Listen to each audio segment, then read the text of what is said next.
Goeiemôre almal, dis vir my 'n voorreg om vanoggend weer 'n boodskap uit die Bybel met julle te kan deel. Dit wil vir my voorkom asof ons mekaar moet doodpraat om gehoor te word. Luister maar gerus na mense wat in groepies gesels. Iemand moet hom al ewig laat geld, anders kry hy nie 'n kans om sy mening te lig nie. En dit lyk asof die persepsie van beskeidenheid en nederigheid heeltemal verander het. Nou hierdie twee karaktertrekke impliseer skynbaar dat jy dalk 'n gebrek aan selfvertroue en eie waarde het. Luister wat skryf Matteus in Matteus 5 vers 5. Geseënd is die sagmoediges, want hulle sal die nuwe aarde ontvang. Mense, ek lees hierdie storie van Martin Luther.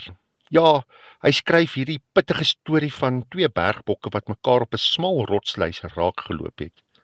Hierdie rotspaadjie was skaars wyd genoeg vir een van hulle. Aan die ander kant was daar hierdie baie lang groot afgrond en onder in die afgrond was daar 'n meer gewees.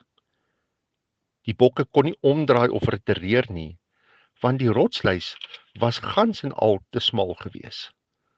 As hulle sou begin stoei het, sou albei na hulle dood toegeval het. Maar hierdie bokke was slim. Een het gaan lê op hierdie lysie waar hulle moet loop en toegelaat dat die ander een letterlik oor hom loop. En so was albei veilig. Julle sien, innerlike krag kom juis te voorskyn in die gewilligheid om na iemand anders se standpunt te luister. Ja, ek dink elkeen van ons moet ons waardes ken en daarvolgens handel. Kom ons bid saam.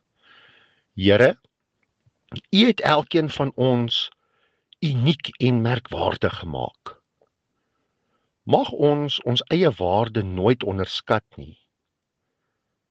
En help ons om werklik waar nederig en beskeie te kan wees. Ons bid dit in Jesus se naam. Amen. Jy moet 'n wonderlike dag beleef en baie dankie dat jy tyd gemaak het om hierna te luister. Onthou, jy is 'n great blessing. Totsiens.